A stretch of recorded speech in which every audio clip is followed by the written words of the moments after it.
तो दोस्तों welcome back.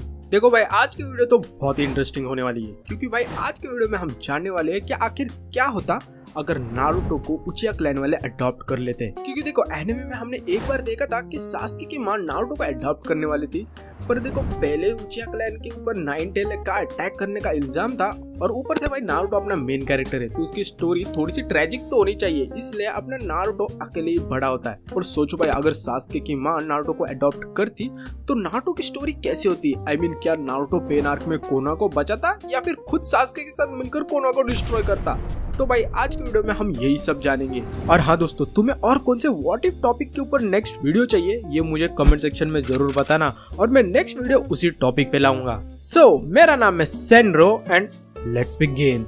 तो देखो, जैसे नारुतो में स्टार्टिंग का सीन था जहाँ नाइन टेल का अटैक होता है जब अपना मिनाटो फोर्थ होकागे था, तो बिल्कुल ओरिजिनल स्टोरी की तरह मिनाटो एंड कुशिना दोनों अपने आप को सैक्रिफाइस कर देते हैं, जिसके कारण मिनाटो नारुतो के अंदर नाइन टेल को सील कर देता है। सो इसके बाद जैसे ही सब कुछ थोड़ा सही हो जाता है एंड सारे इंजर्ड पर्सन को हॉस्पिटल लेके जाते हैं टू हील देम, तभी उस टाइम हम हॉस्पिटल में नारुतो को भी देखते हैं और ओरिजिनल स्टोरी की तरह जैसे ही सास्के की माँ सोच रही होती है कि क्या उसे नारुतो को अडॉप्ट कर लेना चाहिए, क्योंकि आफ्टर ऑल कुशिना उसकी बहुत ही अच्छी दोस्त थी, पर ओरिजिनल टाइमलाइन में वो ये प्लान ड्रॉप कर देती है क्योंकि पहले से उचिया क्लैन पे नाइन टेल अटैक करने का इल्जाम था और ऊपर से उचिया क्लैन खुद भी कभी अग्री नहीं करेंगे एक आउटसाइडर को अपने क्लैन में लेने के लिए। पर इस बार हम मान के चलते हैं कि इस टाइमलाइन में मिकोटो उचिया नारुतो को अडॉप्ट करने का प्लान फिक्स कर लेती है, जहाँ वो अपने हस्बैंड फुगाको को भी समझाती है और फिर फुगाको हिरोजन को कि कैसे उन्हें नारुतो को अडॉप्ट करने देना चाहिए और वो उसका अच्छा ख्याल रखेंगे। ये सुनकर पाउटे हिरोजन पहले जरूर मना कर देता है और डांजो तो फुल भाई इसके खिलाफ होता है, पर इवेंचुअली फुगाको बोलता है कि सिंस नाइन टेल हमारे केयर में रहेगा तो लोग हम पे शक करना कम कर देंगे, जिसे सुनकर हिरोजन बोलता है कि बात तो सही बोल रहा है, क्योंकि देखो अगर उचिया वालों के पास ही नाइन टेल होगा तो वो लोग अपनी लॉयल्टी एक तरह से प्रूव कर पाएंगे to the villager and elder. So ऐसे ही हिरोजन उचिया क्लैन को नारुतो को अडॉप्ट करने की परमिशन दे देते हैं, पर इस चीज को देखकर डांजो पाउटा बिल्कुल भी खुश नहीं होता। वेल, ये सब होने के बाद नारुतो ओरिजिनल टाइमलाइन की तरह एक सैड और लोनली चाइल्डहुड नहीं जीता, बल्कि वो खुश रहता है क्योंकि इस टाइमलाइन में नारुतो अपने पेरेंट्स के साथ बड़ा होता है, जहाँ मिकोटो एंड फुगाको नारुतो को अपने बेटे की तरह संभालते हैं और इसी कारण नारुतो एंड सासे के बीच में एक अच्छी दोस्ती होती है। आफ्टर ऑल दोनों भाई है अब और दोनों ही इताची को बहुत ही ज्यादा रिस्पेक्ट भी देते हैं और उसे लुकअप टू करते हैं, जहाँ इताची दोनों नारुतो एंड सास्के को ट्रेनिंग देता है और उन्हें और स्ट्रॉन्ग बनने का सिखाता है। पर थोड़े ही टाइम में इताची आनबू के मिशंस में और ज्यादा बिजी हो जाता है, जिसके कारण नारुतो एंड सास्के दोनों फुगाको के अंडर ट्रेनिंग करना चालू कर देते हैं। इसके साथ साथ नारुतो निंजा एकेडमी में एक बुद्धू नहीं होता बल्कि सास्के के जितना ही स्किल्ड होता है। आफ्टर ऑल दोनों ने इताची एंड फुगाको से ट्रेनिंग ली है, इसके कारण एकेडमी में दोनों भाई दोनों तबाही होते हैं और सारे लड़कियां सास्के के साथ साथ नारुतो के ऊपर भी मरती है। ऊपर से जैसे ओरिजिनल टाइमलाइन में नारुतो एंड सास्के की किस होती है, तो भाई इस टाइमलाइन में भी वो होती है, पर इस बार सास्के उस चीज से गुस्सा नहीं होता बल्कि एंजॉय करता है, क्योंकि यार भाइयों में तो ये सब चलता है ना। Why are you gay?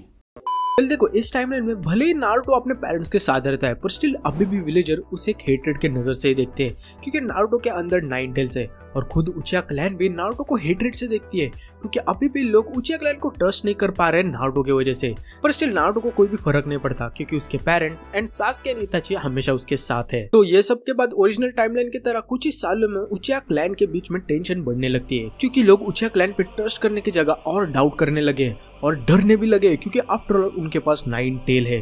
तो इसके कारण हिरोजन एंड डांजो उचिया क्लैन को मेन विलेज से कॉर्नर में शिफ्ट कर देते हैं। इसे देखकर सारे उचिया क्लैन वाले बहुत ही ज्यादा गुस्सा हो जाते हैं और बिल्कुल ओरिजिनल टाइमलाइन की तरह खूब डेटाट प्लान करते हैं और फुगाको को भी बोलते हैं कि वो नारुतो का यूज करके नाइन टेल से पूरे विलेज का कंट्रोल ले ले, पर फुगाको ऑफ कोर्स मना कर देता है क्योंकि वो नारुतो को अपने बेटे की तरह मानता है। पर इवेंचुअली उचिया क्लैन चुपचाप से प्लानिंग चालू करते हैं to take over the village. इसे देखकर शिशुई अपने कोटा मात्सुमे का यूज करके उन्हें रोकने का ट्राई करता है, पर ओरिजिनल टाइमलाइन की तरह पाउटा डांजो शिशुई की आग ले लेता है और फिर शिशुई भी सुसाइड कर लेता है। इसके बाद उचिया क्लैन को विलेज डिस्ट्रॉय करने से रोकने के लिए और फ्यूचर वॉर को रोकने के लिए इताची सारे उचिया को एक रात में ही मार देता है with the help of Tobey.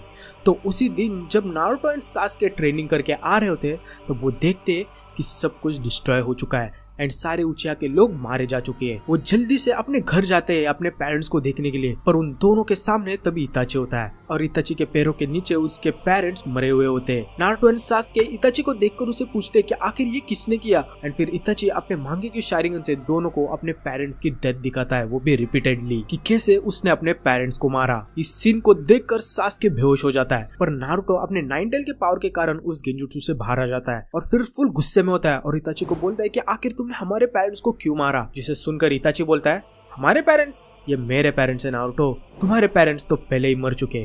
जिसे सुनकर नारुतो फुल रेज में आ जाता है और फिर इताची के ऊपर अटैक करता है, पर इताची नारुतो को इजीली हरा देता है और उसे बोलता है कि और स्ट्रॉन्ग बनो नारुतो, और उसके बाद नारुतो बेहोश हो जाता है। इसके बाद सास्के होश में आने के बाद इताची के ऊपर अटैक करता है, पर इताची उसे भी एक मुक्के में बाजू कर देता है, जिसके बाद सास्के बाहर भागने लगता है और फिर इताची जाने से पहले सास्के को बोलता है कि अगर उसे अपने पेरेंट्स की डेथ का बदला लेना है तो उसे और स्ट्रॉन्ग बनना पड़ेगा और मेरी तरह मांगे को शारिंगन को अवेकन करना पड़ेगा by killing your best friend. इसे सुनकर सास्के अपने शारिंगन को अवेकन कर लेता है और फिर बेहोश हो जाता है। तो भाई उचिया मैसेकर होने के बाद बिल्कुल ओरिजिनल टाइमलाइन की तरह हम सास्के एंड नारुतो को निंजा एकेडमी में देखते हैं, जब काकाशी एंड बाकी के टीम 7 अपने इंट्रोडक्शन देते हैं, जिस इंट्रोडक्शन में सास्के बोलता है कि उसका एक ही गोल है, दैट इज कि इताची को मारकर बदला लेना है। पर नारुतो का गोल इस बार ना ही होकागे बनना होता है और ना ही इताची से बदला लेना, उल्टा उसका बस एक ही गोल होता है कि वो इताची का सच जाने, क्योंकि नारुतो को अभी भी लगता है कि इताची ने जो भी किया उसका एक कारण होगा, इसलिए वो इताची को मारना नहीं बल्कि रियल सच जानना चाहता है। सो इसके बाद ओरिजिनल टाइमलाइन की तरह यहाँ भी बेल टेस्ट होती है, जिस टेस्ट में सास्के एंड नारुतो बहुत ही इजीली काकाशी से बेल ले लेते हैं, क्योंकि आफ्टर ऑल भाई दोनों ने फुगाकू एंड इताची से ट्रेनिंग ली है। पर स्टिल भाई इस टेस्ट में टीम 7 फेल हो जाती है,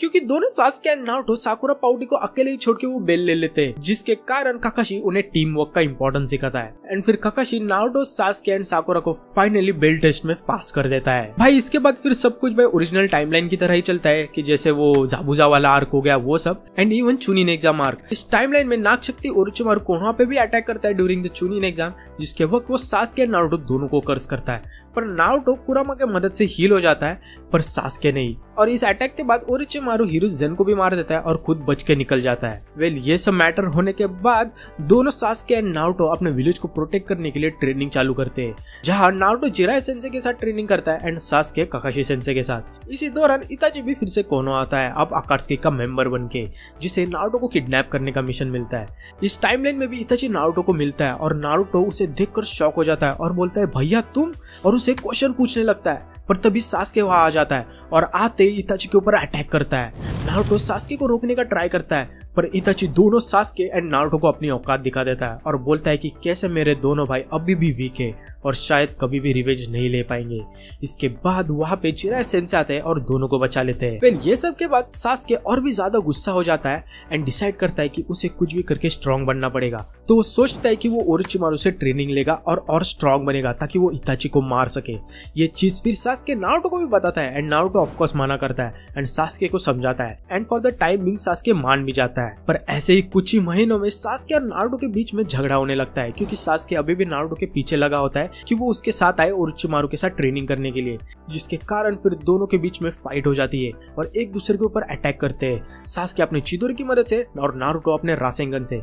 इसी फाइट के दौरान काकाशी आ जाता है और दोनों को बचा लेता है, जिसके बाद सास्के ये नोटिस करता है कि नारुतो का अटैक सास्के से कई ज्यादा पावरफुल था और उसे काइंड ऑफ जेलस भी फील होता है एंड फाइनली वो डिसाइड करता है कि वो अकेले ओरोचिमारू से ट्रेनिंग लेगा और इताची को मार देगा और अपने क्लैन का रिवेंज लेगा। वेल ये सब के बाद ओरिजिनल टाइमलाइन की तरह भाई सास्के इस टाइमलाइन में भी विलेज छोड़कर जाने का डिसीजन ले लेता है और अपने विलेज को छोड़कर ओरोचिमारू के पास चला जाता है टू बिकम स्ट्रॉन्गर। और जैसे भी नारुतो को ये सब पता चल जाता है, वो अपने बाकी के सारे फ्रेंड्स को लेकर सास्के को रोकने जाता है, जहाँ दोनों में फाइनली बहुत ही बड़ी फाइट होती है in the valley of and, जहाँ नारुतो सास्के को रुकने बोलता है और बोलता है कि हम दोनों इताची का सच जानेंगे, पर प्लीज तुम विलेज छोड़कर मत जाओ। जिसे सुनकर सास्के बोलता है कि मुझे कुछ सच वच नहीं जानना, मुझे सिर्फ इताची को जान से मारना है और यही मेरा गोल है। और इसके बाद नारुतो को ये भी बोलता है कि आखिर तुम्हें क्या ही पता इताची के बारे में, तुम तो एडॉप्टेड हो। जिसे सुनकर नारुतो सैड एंड एंग्री हो जाता है और उसके अंदर से कुरामा का चक्र लीक होने लगता है। इसके बाद दोनों फुल पावर से एक दूसरे के ऊपर अटैक करते हैं। सास्के अपने कर्स सील का यूज करके नारुतो के चेस्ट में होल कर देता है, पर नारुतो अपने 9 टेल की पावर से हील हो जाता है एंड फिर सास्के के ऊपर अटैक करता है। दोनों भाइयों के बीच में Daddy, chill. What? the hell is even that? एक खतरनाक वाली फाइट होती है, पर इवेंचुअली सास्के जीत जाता है और विलेज छोड़कर चला जाता है एंड नारुतो वहीं पे बेहोश हो जाता है। वेल ये वैली ऑफ एंड के बैटल के बाद सास्के ओरोचिमारू के साथ 5 साल ट्रेनिंग करता है एंड नारुतो भी सास्के को फिर से गांव लाने के लिए ट्रेनिंग करता है for the next 5 years with Jiraiya Sensei.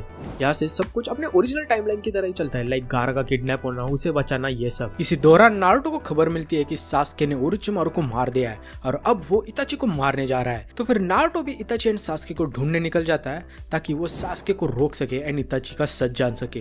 Finally इसके बाद हम देखते हैं कि सास्के इताची के सीक्रेट लोकेशन पहुंच जाता है, जहां इताची बिल्कुल एक बैडस बंदे की तरह उसकी वेट कर रहा होता है एंड सास्के इताची को देखते ही उसके ऊपर अटैक करता है। पर सास्के ये देख के शॉक हो जाता है कि इताची को कुछ भी नहीं हुआ और उल्टा वो खुद इताची के गेंजुत्सु में होता है। इसके बाद इताची के गेंजुत्सु से बाहर आकर सास्के इताची से पूछता है कि आखिर उसने ये सब क्यों किया, जिसे सुनकर इताची मादारा की स्टोरी सुनाता है और बोलता है कि मुझे इटर्नल मांगे को शारिंगन चाहिए, इसलिए मैंने ये सब किया।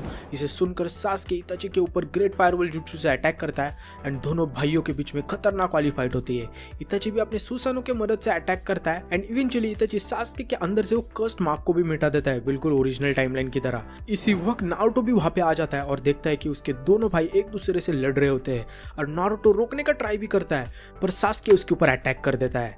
नारुतो इताची को पूछता है कि उसने आखिर हमारे पेरेंट्स को क्यों मारा, पर इताची उसे इग्नोर करता है और बोलता है कि मुझे सिर्फ पावरफुल बनना था इसलिए। जिसे सुनकर सास्के फाइनल अटैक करता है इताची के ऊपर, जिससे इताची खतरनाक वाला इंजर हो जाता है और ऊपर से इताची को पहले से इलनेस भी थी, तो इसके कारण सास्के के अटैक से इताची फाइनली मर जाता है। ये देख के नारुतो रोने लगता है और फुल रेज में आ जाता है एंड सास्के को बोलता है कि आखिर तुमने ये क्या किया, हमारे भाई को मार दिया। जिसे सुनकर सास्के बोलता है कि हाँ मार दिया और मैंने बदला पूरा कर दिया। इसे सुनकर नारुतो सास्के के ऊपर अटैक करता है और दोनों के बीच में फाइट हो जाती है और दोनों ऑलमोस्ट अपने वीकेस्ट पॉइंट पे होते हैं। पर तभी इस वक्त एक बड़ा ट्विस्ट आ जाता है कि वहां पे ओबिटो उर्फ टोबी आ जाता है। टोबी को देखकर नारुतो एंड सास्के दोनों शॉक हो जाते हैं एंड तभी ओबिटो इस फाइट का फायदा उठाते हुए दोनों नारुतो एंड सास्के को उसी वक्त मार देता है और कुरामा को कैप्चर कर लेता है। और इसके बाद फिर भाई ओबिटो अपना 4th ग्रेट निंजा वॉर शुरू करता है, जिस वॉर में भाई सारे अलाइड शिनोबी मारे जाते हैं क्योंकि भाई सास्के और नारुतो दोनों ही जिंदा नहीं रहते उनकी मदद करने के लिए। एंड इवेंचुअली कागुया भी रिवाइव हो जाती है एंड फिर पूरे अर्थ के ऊपर कब्जा कर लेती है और यही भाई अपनी स्टोरी खत्म हो जाती है। सो भाई आई नो डेंजर तो था ये स्टोरी, वैसे तुम्हें क्या लगता है कमेंट सेक्शन में बताना कि आखिर क्या होता अगर नारुतो को उचिया वाले अडॉप्ट करते तो। सो उम्मीद करता हूँ तुम्हें ये वीडियो पसंद आई हो और अगर आई हो तो ऑफकोर्स भाई लाइक एंड सब्सक्राइब करो। और हाँ, तुम्हें और कौन से व्हाट इफ टॉपिक के ऊपर वीडियो चाहिए ये मुझे कमेंट सेक्शन में जरूर बताना। सो मिलते हैं नेक्स्ट वीडियो में, तब तक के लिए be the best, bye bye.